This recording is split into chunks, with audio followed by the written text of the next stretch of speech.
Good day, fellow runners. Now, by now, all of you know that core stability is important during running.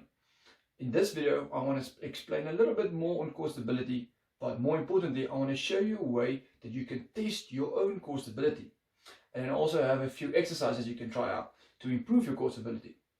I hope that after this video, you will have a better understanding of your limbo-pelvic movement, as well as keeping a good core stability during running and during primal movement patterns.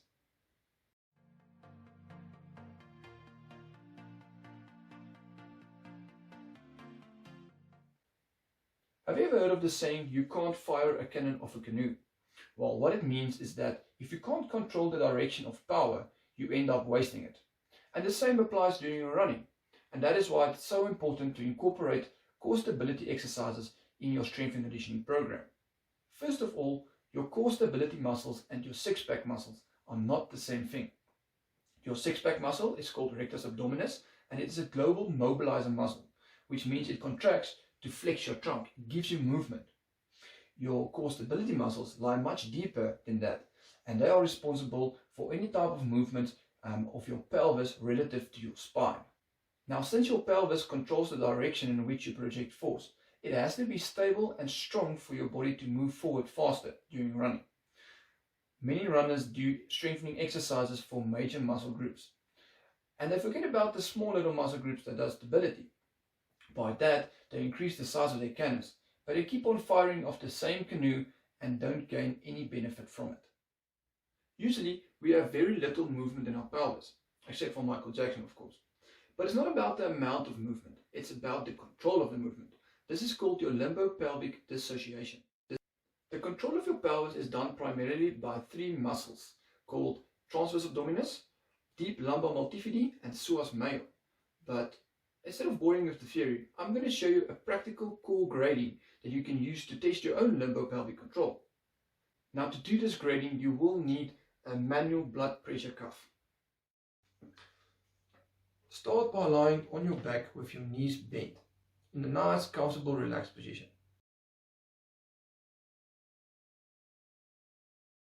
The blood pressure cuff goes underneath your lower back in the middle of your L3 vertebra. This is just above the top of your pelvis.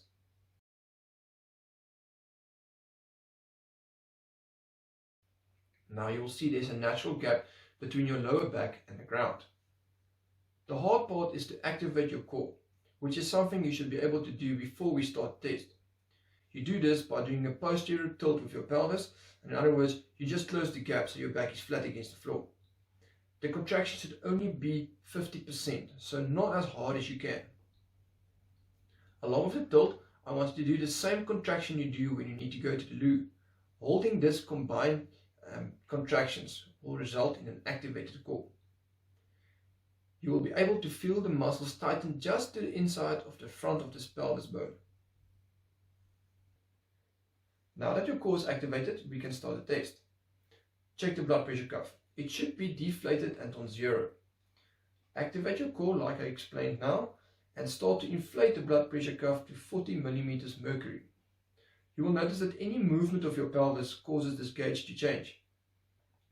Now, if you can keep this on 40 mm mercury while you do 10 deep breaths, you pass grade 1. If it changes with more than 5 mm mercury in any way, you fail the grade.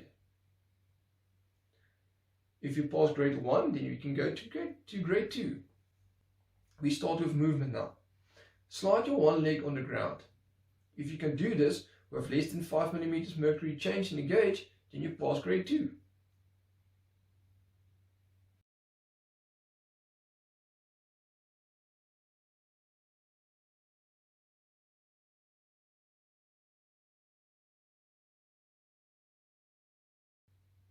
Okay, then we change position. Pick up your legs to a 90-degree angle and then reset the blood pressure cuff to 40 mm mercury again. This time we're going to drop one leg, touch the ground, and then repeat the same action on the opposite leg. Once again, if you are able to do this with less than 5 mm mercury change in the gauge, you will pass grade 3. Grade 4 is almost the same. But this time we do both legs at the same time. Same principles apply and same rules. If you can do this with less than 5 millimeters mercury change, then you pass grade 4. And finally, we extend the lever to make it very challenging.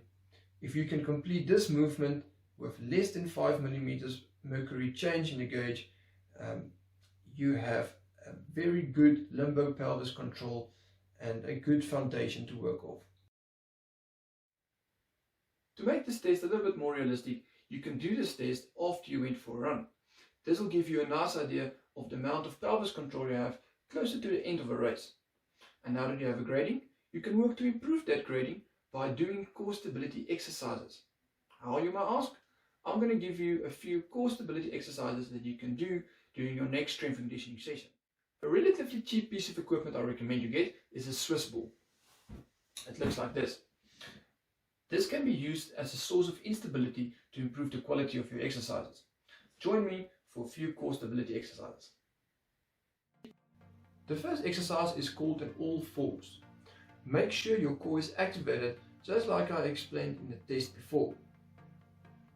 Pick up your knees and hold the position static for about 30 to 45 seconds. You can progress this by lifting one leg at a time without any compensation movements. 10 repetitions or so will do. Finally, you can progress to what I call a Jaco stance, picking up opposite arm and leg and holding it for a few seconds and then changing to the other side as well. Once again, 10 repetitions will do. The second exercise is called the supine leg lift.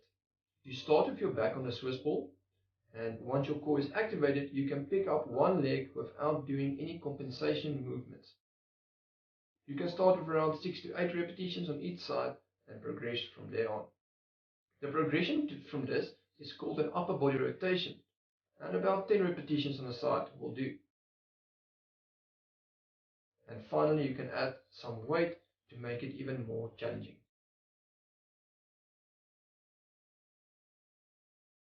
The third exercise you all know and is called the plank.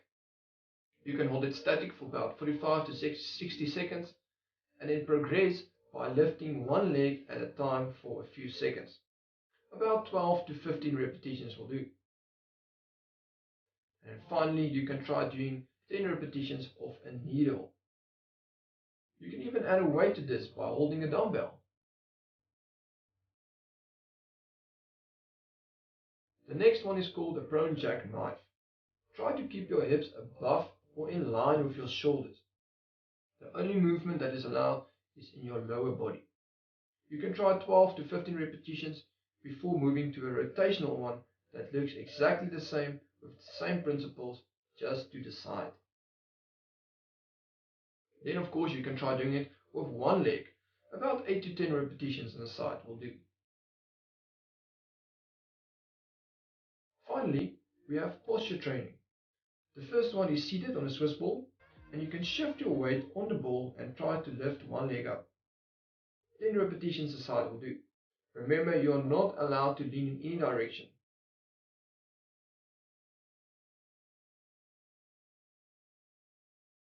The progress from this is to try and balance on your knees for about 1 minute. Just make sure you have something to hold on to first before you start.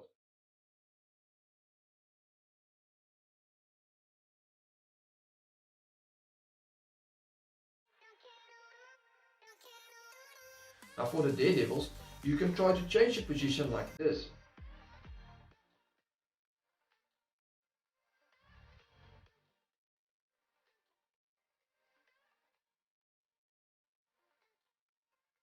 Or you can even try standing on the ball and then perform a squat. Now this is not the safest exercise I recommend, so you can only try it once you are able to do all the other exercises. And keep the support structures close by, just for in case. Now these are only a few examples. There are hundreds of different core stability exercises with progressions out there. What I wanted you to see is that there are no crunches and sit-ups involved, because crunches and sit-ups do not target your core stability muscles. All I want for you is to start transforming your canoe into a rock-solid pelvic foundation that will benefit your running. If you have any questions, comment below and I'll get back to you. Cheers.